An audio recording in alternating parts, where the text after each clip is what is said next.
Os outros dois pontos que a gente vai precisar analisar hoje é a questão do que é o senso comum e do que é a ciência. Bem, o senso comum, ele é um conhecimento que todos nós temos. Ele pode ser também chamado de conhecimento popular, né? Porque ele é aquele conhecimento que é passado pelas pessoas, pela população, de um para o outro, né? A gente vai aprendendo, ouvindo as pessoas repetirem informações que fazem parte do senso comum, o chamado conhecimento popular. Mas o que é o senso comum? O senso comum, ele é um conhecimento baseado na observação espontânea. O que significa isso? Significa dizer que ele é um conhecimento que a gente aprende quando a gente está analisando as coisas no nosso dia a dia. Quer dizer, são conhecimentos que a gente adquire sem ter a intenção de adquiri-los. Ou seja, a gente acaba aprendendo as coisas no nosso dia a dia, repetindo algumas atividades, né, do nosso dia a dia, como, por exemplo, o agricultor, que aprende os segredos, né, de o momento certo de semear, o momento certo de fazer a colheita, né, a profundidade correta de fazer as covinhas para abrigar as sementes. Esse é um conhecimento que eles aprendem no ato, trabalhando, né? Tá ali no dia a dia, na labuta, aí eles começam a perceber que tem alguns macetes que, se eles fizerem, eles têm mais possibilidades de conseguir ter uma boa plantação. E aí isso eles ensinam aos filhos, que vão ensinar aos filhos dos filhos, que vão passando de geração em geração. Então, ele é um conhecimento que a gente obtém de observar a nossa própria realidade, observar o nosso próprio dia a dia. Aí um exemplo que eu tenho dado é o exemplo das andorinhas.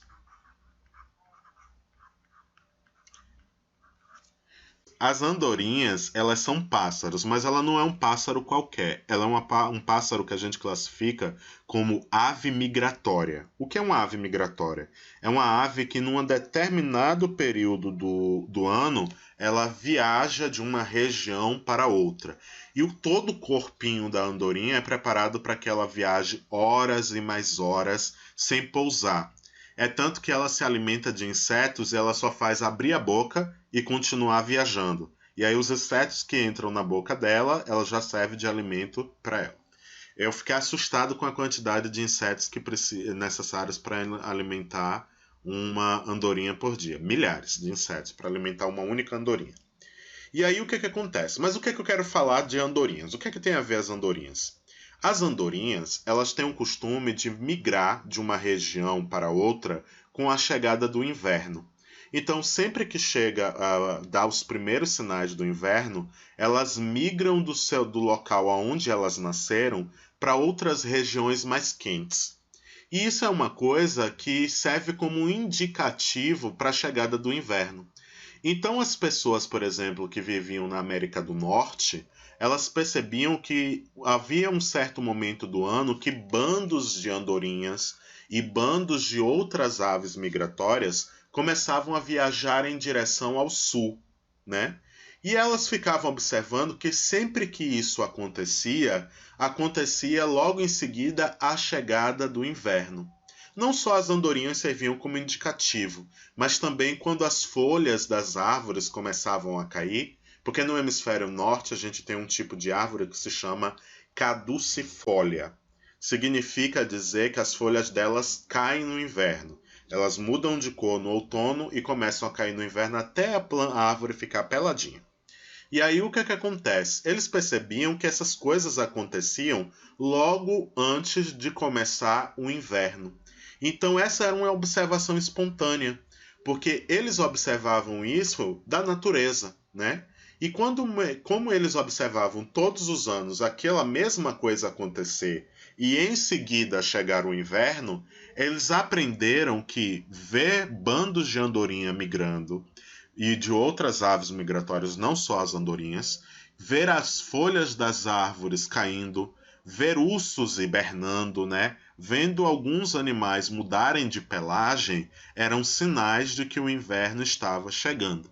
E, inclusive, o retorno das andorinhas anunciava que a primavera estava retornando. Porque quando elas percebiam que o inverno estava acabando no hemisfério norte, elas migravam de volta para o norte. E isso coincidia com a chegada da primavera.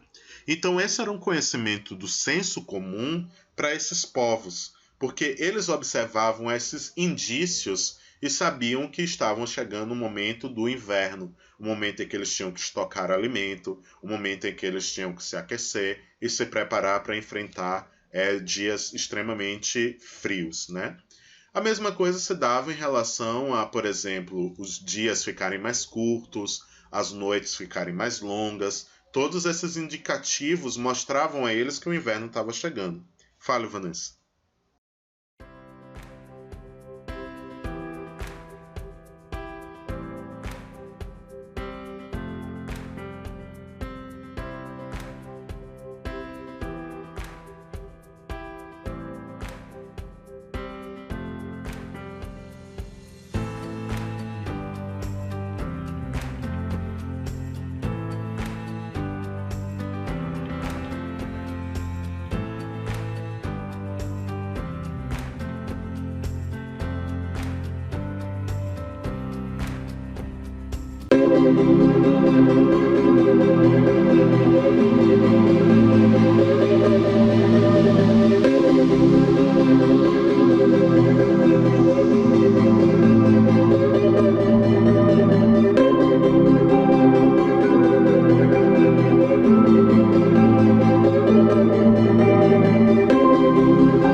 E aí, todos esses exemplos que vocês ouviram Vanessa citar agora, obrigado, Vanessa, são exemplos a partir de observação espontânea. Como foi que essas pessoas descobriram que determinadas características do Golfo iria mostrar se você iria ter um inverno propício ou não? Porque elas observavam aquilo todos os anos e elas começaram a ver regularidades, né? Elas viam que aquela estrutura tinha uma determinada característica quando o inverno seria bom e quando não seria. Então, o conhecimento do senso comum, do conhecimento popular, ele é baseado na observação do mundo, ele é feito a partir da observação do que acontece ao nosso redor. Só que existe um problema no senso comum, né? Ele fica na aparência dos fenômenos. O que significa isso? Normalmente, as pessoas que usam o senso comum, elas não tentam compreender coisas simples como porquê, né? Essa é a principal palavra que é esquecida pelo senso comum. Por quê? Por que tal erva é boa para tal doença? Por que as andorinhas migravam? Por que os golfos... É golfos, Vanessa? Isso. Por que que os golfos indicariam um bom inverno ou não, né? Então, normalmente no senso comum, se você questiona as pessoas por quê, elas não vão saber lhe explicar, porque é um conhecimento muito superficial, é um conhecimento que não se aprofunda. Elas sabem que existe uma correlação, mas elas não sabem por que existe essa correlação. É o caso, por exemplo, do conhecimento sobre a vitamina C, né? A vitamina C é um conhecimento que vem da ciência e que virou senso comum, mas virou senso comum justamente porque as pessoas simplificaram. O que é que as pessoas falam da vitamina C? Elas falam que a vitamina C é boa para gripe, né? Mas isso não é 100% verdade.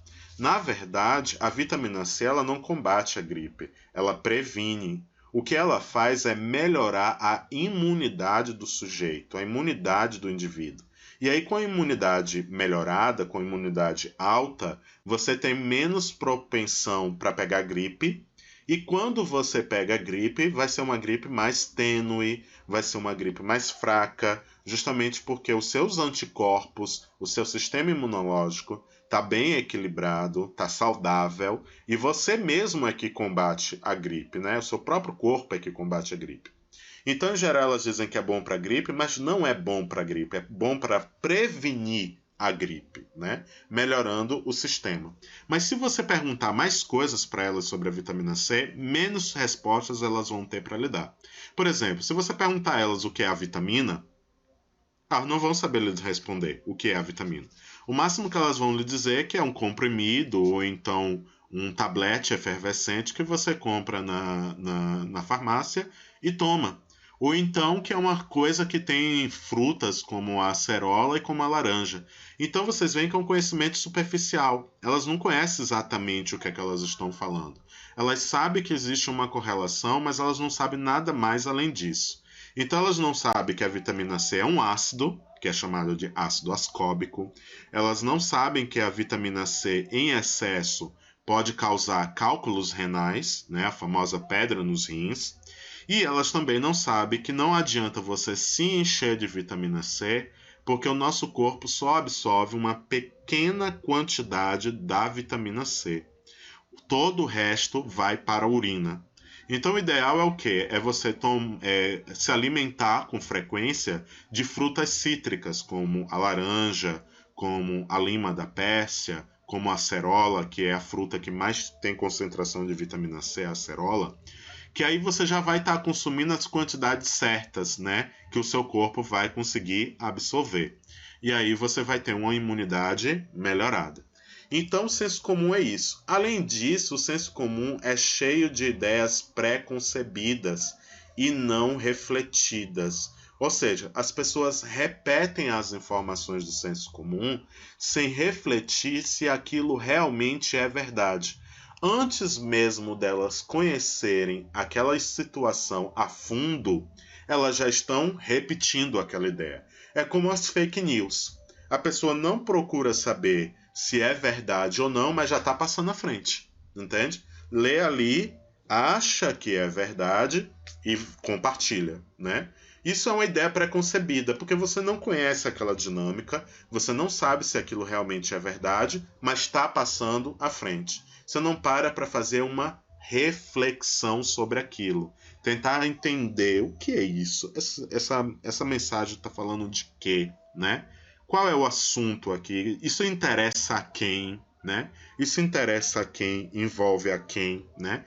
Tudo isso muitas vezes a gente não se pergunta. A gente não questiona as coisas que a gente diz, as coisas que as pessoas dizem, né? As afirmações, as frases prontas. O senso comum é cheio de frase pronta.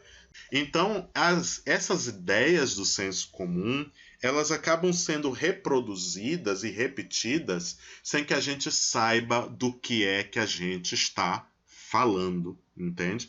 É como essa chargezinha que eu trouxe aqui para vocês. Nós temos 2 touros, né? O primeiro, ele começa a ter uma atitude crítica, né? Cara, por que a gente vive seguindo a boiada? Né? Ele começa a se questionar de por que eles sempre seguem o que os outros estão fazendo.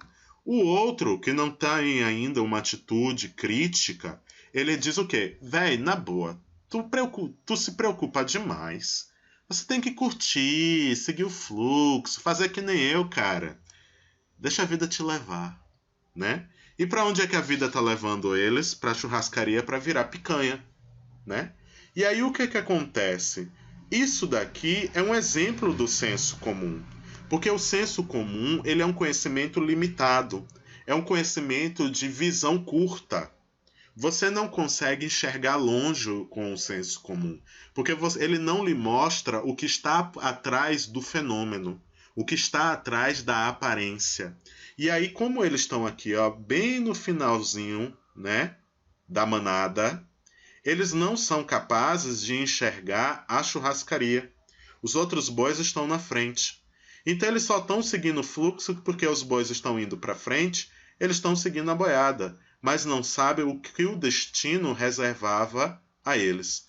No senso comum, quando a gente não procura ter uma atitude crítica em relação ao que a gente diz e o que a gente faz, em geral a gente tem o mesmo destino desses touros. Seguir sempre o que as outras pessoas estão fazendo, né?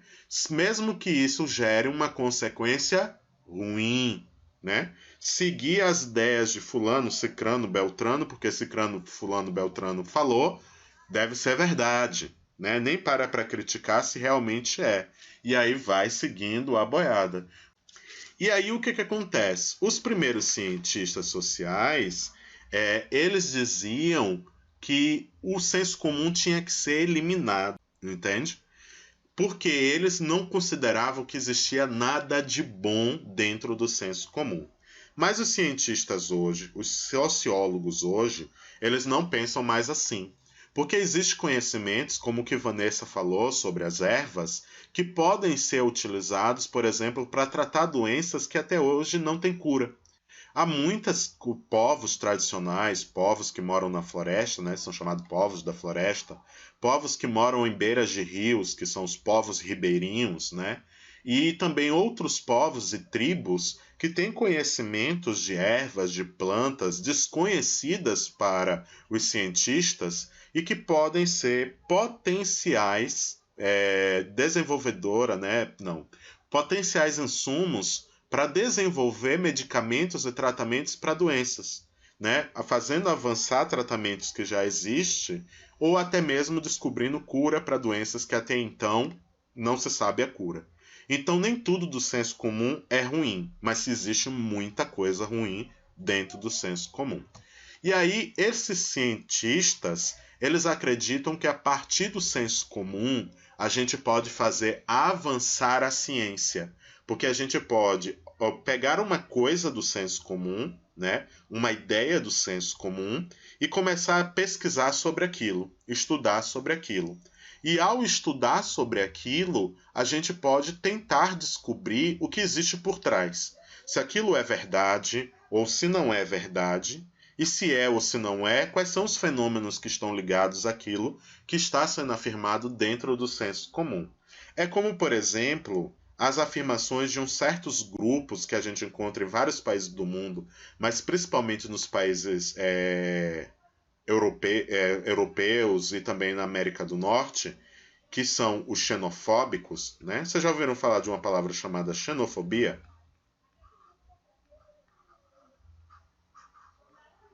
Não? Pronto, Adriel já ouviu falar. A xenofobia, ela pode. Xeno, né, falando da etimologia da palavra, xeno está ligada a estrangeiro. Fobia pode ser entendido como medo ou ódio, né? Medo do que é estrangeiro, medo do que é de fora. Ou então o ódio contra os estrangeiros. Por que eu estou falando de xenofobia? As pessoas xenofóbicas, as pessoas que têm medo ou odeiam os estrangeiros, na Europa, nos Estados Unidos, no Japão e em vários outros países desenvolvidos, né, elas afirmam que um dos motivos delas quererem que os estrangeiros vão embora dos seus países é porque os estrangeiros têm aumentado o desemprego nos países desenvolvidos. Então a maioria dos xenofóbicos, né, se defendem dizendo que o motivo deles quererem leis mais rigorosas que expulse os estrangeiros, ou então leis rigorosas que dificulte a entrada dos estrangeiros, é porque os estrangeiros estariam entrando nesses países e estariam tomando as oportunidades de trabalho, principalmente na Europa, onde a gente tem uma coisa chamada de desemprego estrutural. Então, isso é senso comum. Por que senso comum? Porque os xenofóbicos, eles afirmam isso, mas eles não estudaram nada. Eles não pesquisaram a relação entre desemprego e imigração. Isso é mais uma justificativa da relação deles não gostarem da presença dos estrangeiros nos países deles. Entendeu?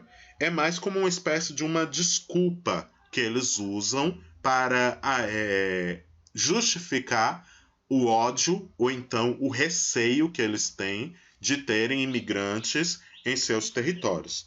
E aí eles afirmam que a questão é que essas pessoas estão tomando as oportunidades de emprego.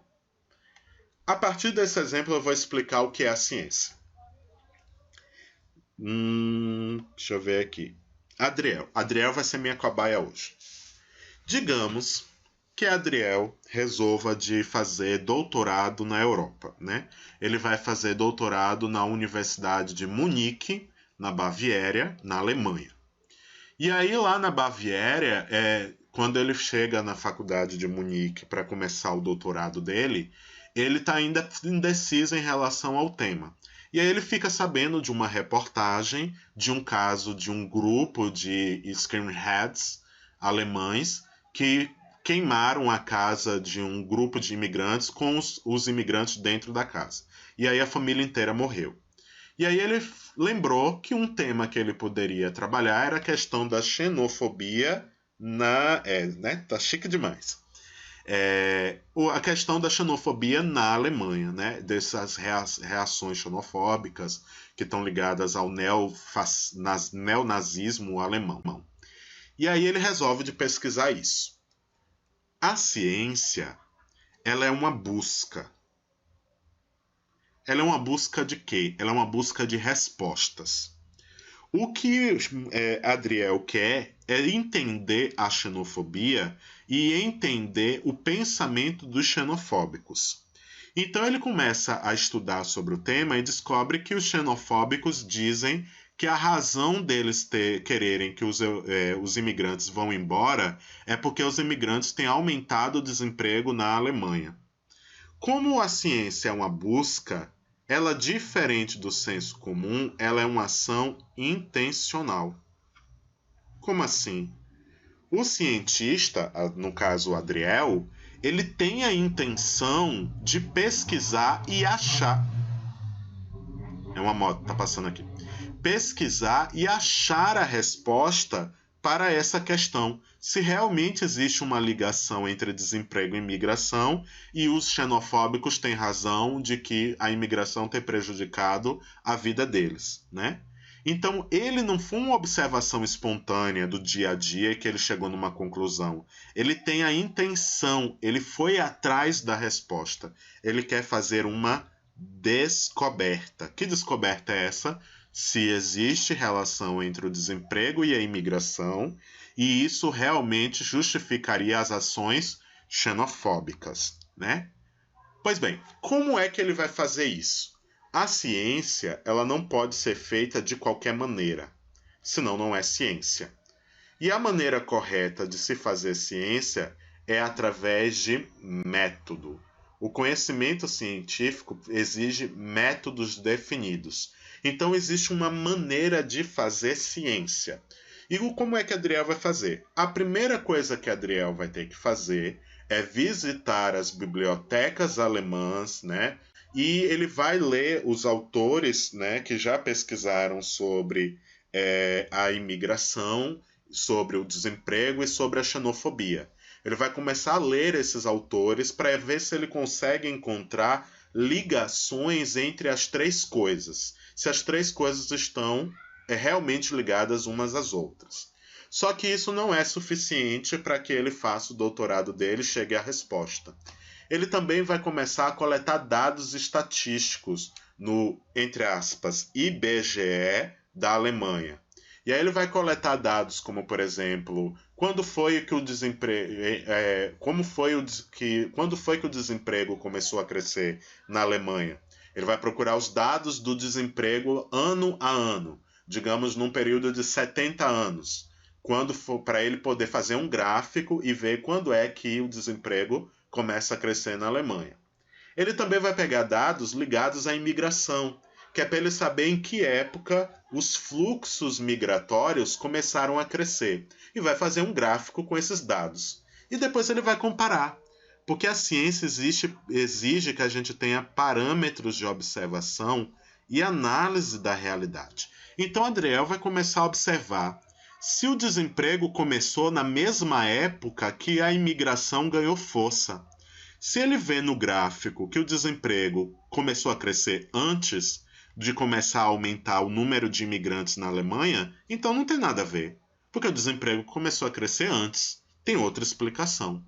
Se ele perceber que existe uma correlação e que as duas coisas começam juntas, então ele pode começar a suspeitar que tem uma relação sim. Mas ele não vai descobrir isso, porque não tem relação. E aí o que acontece? Ele vai ficar intrigado. Rapaz, os dados me mostram que o desemprego na Alemanha começou muito antes da imigração se tornar algo grande, de ter muita gente imigrando para a Alemanha. Então não tem relação. Se o desemprego começou a crescer antes. E aí ele vai a fundo, ele vai cada vez mais a fundo. E aí ele vai começar a investigar outros dados, outras fontes, artigos publicados, livros que falem sobre a questão do desemprego na Europa, até ele descobrir que a razão do desemprego é a mecanização do processo produtivo. Que isso? O dono da terra, o camponês, começou a usar máquinas para produzir, né, tratores, começou a usar semeadeiras, colheitadeiras, e não emprega quase ninguém. Não dá mais emprego para quase ninguém. A fábrica começou a usar máquinas e robôs para produzir e quase não emprega mais ninguém. Então os europeus não acham mais emprego no campo, nem na indústria como achava antes. E aí vai todo mundo procurar trabalho no comércio e na prestação de serviço, o que faz com que haja uma concorrência muito grande e poucas oportunidades de trabalho. Mais do que isso, ele descobre um outro fenômeno que está interferindo na industrialização, que é a globalização.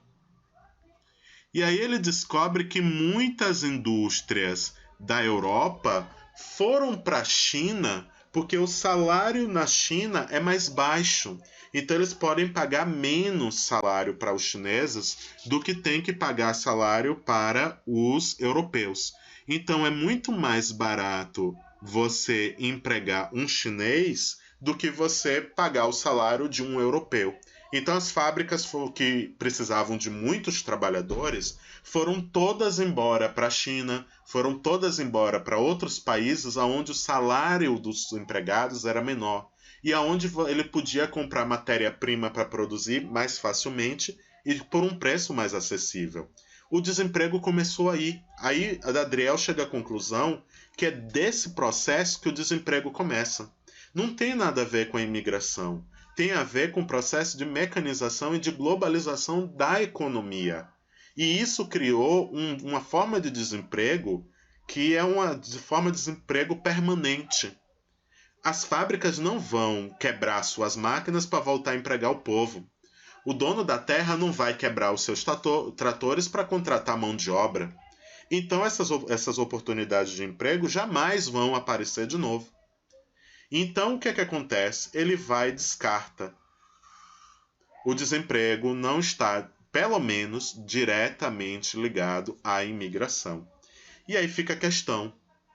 Se isso que os xenofóbicos afirmam não faz o menor sentido, o que é que explicaria esse ódio que eles sentem pelos imigrantes? E aí Adriel descobre que ele vai ter que continuar pesquisando cada vez mais. Porque sempre que ele chegar à resposta de uma coisa, ele vai se deparar com uma nova pergunta, que vai exigir que ele repita todo o processo de leitura, de coleta de dados, né? E aí, para tentar entender a xenofobia, ele vai ter que fazer o quê? Entrevistas. Ele vai fazer essas entrevistas conversando com pessoas xenofóbicas, né? E com pessoas que foram vítimas de ações xenofóbicas, para ele tentar entender por que as pessoas insistem em ter esse ódio. Por que elas insistem? Não. Por que elas sentem esse ódio? Por que elas sentem esse medo, esse receio do que é estrangeiro, do que vem de fora, né? O que é que tem causado esse sentimento nessas pessoas? Então, ciência é muito diferente do senso comum. Porque o senso comum você não vai se aprofundar dessa maneira, né? Mas a ciência, para ser ciência, ela tem que buscar a relação entre os fenômenos, que foi o que Adriel fez. Ele tentou buscar a relação entre xenofobia, desemprego e imigração. Ele tentou descobrir como é que uma coisa tinha a ver com a outra. E tentou descobrir os motivos que justificavam e explicavam todos esses fenômenos. Que aí ele descobriu que o desemprego está relacionado à mecanização, está relacionado à globalização da economia, né? E depois ele vai tentar entender também o porquê que a xenofobia existe, né? Conversando com quem é xenofóbico, conversando com quem foi vítima da xenofobia, né? E também lendo autores que já tenham pesquisado o assunto. Então, o conhecimento científico, ele é um conhecimento complexo. E aí, cada cientista, eles têm uma perspectiva de análise diferente, né? Eu, por exemplo, utilizo o materialismo.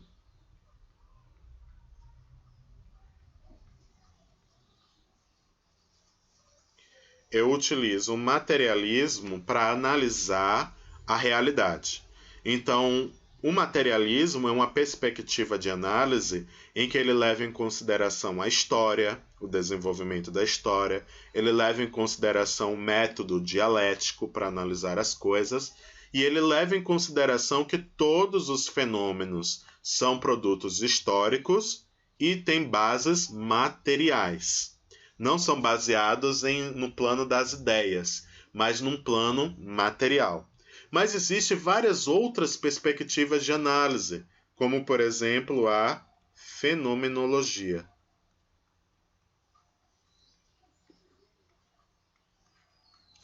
Que é uma perspectiva de análise baseada no indivíduo. Ela faz explicação focando no indivíduo, em como a pessoa vê o mundo, né? Em como a pessoa percebe o mundo, como a pessoa se relaciona com o mundo. Então é uma perspectiva diferente do materialismo, que leva em consideração a história, os processos históricos e as bases materiais da realidade. A fenomenologia vai trabalhar com o cognitivo, com a concepção, com a percepção. A palavra correta seria a percepção, que é a forma como a pessoa vê as coisas, como a pessoa interpreta o mundo, a realidade.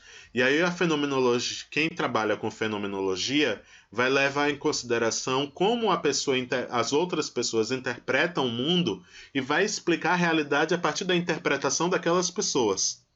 Então são perspectivas de análise totalmente diferentes.